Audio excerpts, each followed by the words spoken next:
90 দশকের বলিউডের জনপ্রিয় নায়িকা রাভিনা ট্যান্ডন, যার অভিনীত টিপ টিপ বরসা পানি গানের দৃশ্য আজও দর্শকদের মনকে আলোড়িত করে। ঘটনাবহুল জীবন আলোচিত এই অভিনেত্রীর 1972 সালে মুম্বাইতে চলচ্চিত্র নির্মাতা রবি ট্যান্ডন ও বীণা ট্যান্ডনের ঘরে জন্ম রাভিনা ট্যান্ডনের। রাভিনা নামটি এসেছে মূলত তার মা ও বাবার নামের সংমিশ্রণ থেকে।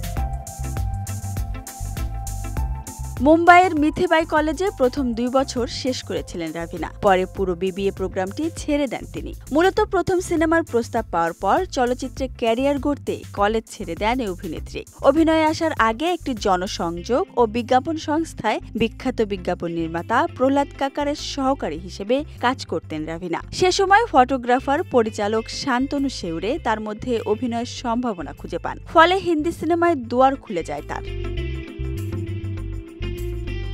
17 বছর বয়সে সালমান খানের বিপরীতে পাথর কে ফুল সিনেমায় অভিনয়ের মধ্য দিয়ে বলিউডে অভিষেক ঘটে রাভিনার। এই সিনেমার জন্য ফিল্মফেয়ার সেরা নবাগত নারী অভিনেত্রী পুরস্কার পান তিনি।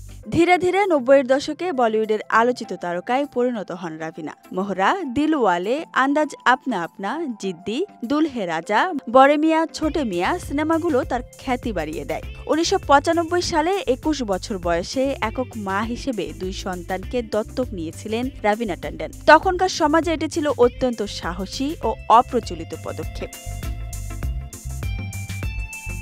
মোহরা ছবিটি মুক্তি পাওয়ার পর বড় পর্দায় আসে বলিউডের খিলাড়ি অক্ষয় কুমারের সঙ্গে রাভিনার জুটি নিয়ে চারদিকে হৈ হৈ পড়ে যায়। 2 তারকার সম্পর্কের দুর্দান্ত রসায়ন যেমন অভিনয় জগতে সাড়া ফেলে দিয়েছিল, ঠিক তেমনই ক্যামেরার পিছনে তাদের সম্পর্ক নিয়ে কৌতূহল বাড়তে থাকে। বলিপাড়ার অন্দরমহলে গুঞ্জন শোনা যায় অক্ষয় ও রাভিনা চুপি চুপি পারিবারিক অনুষ্ঠানে বাগদান সেরেছেন, কিন্তু সে ঘটনা টের পায়নি কেউ। তবে 1998 সালে রেডিফকে দেওয়া এক সাক্ষাৎকারে অক্ষয় বলেন, এটা শুধু একটি বাগদান ছিল যা পরে ভেঙে যায়, কিন্তু আমরা কখনো বিয়ে করিনি, এটি দয়া করে জেনে রাখুন।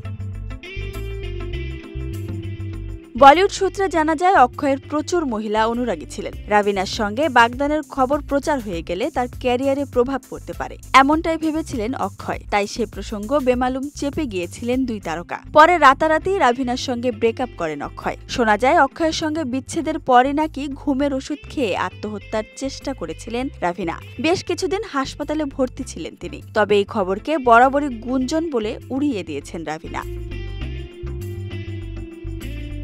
অক্ষয়ের সঙ্গে বিচ্ছেদের পর অভিনয়ের পাশাপাশি প্রযোজনাও শুরু করেন রাভিনা। সেই সূত্রে তার সঙ্গে আলাপ গড়ে ওঠে অনিল থাডানির। অনিল পেশায় একজন ফিল্ম ডিস্ট্রিবিউটর। 2003 সালে ছবির প্রযোজনার সূত্রে রাভিনার সঙ্গে অনিলের সাক্ষাৎ আরও বাড়তে থাকে। ওই বছরের নভেম্বরেই বাগদান সেরে ফেলেন তারা। 2004 সালের ফেব্রুয়ারি মাসে রাজস্থানের উদয়পুর প্যালেসে ঘটা করে তাদের বিয়ের অনুষ্ঠান হয়। বর্তমানে তাদের 2 সন্তান রাশা ও রণবীর। অভিনয়ে মাঝে কিছুদিন অনিয়মিত ছিলেন রাভিনা ট্যান্ডন, তবে এখন হিন্দি ও দক্ষিণী সিনেমা এবং ওয়েব সিরিজেও কাজ করছেন রাভিনা।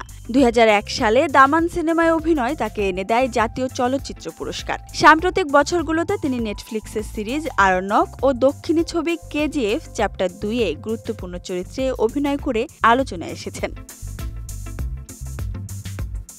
জিকিউ ইন্ডিয়ার তথ্য অনুযায়ী রাভিনার মোট সম্পদের পরিমাণ প্রায় 166 কোটি রুপি। বহু দাতব্য প্রতিষ্ঠানের বিশেষত শিশু কল্যাণ ও প্রাণী অধিকার সংক্রান্ত কাজের সঙ্গে যুক্ত এই বলিউড তারকা 2023 সালে ভারতের 4র্থ সর্বোচ্চ অসামরিক সম্মাননা পদ্মশ্রী পুরস্কার লাভ করেন Raveena Tandon. Desk report, Dhaka express.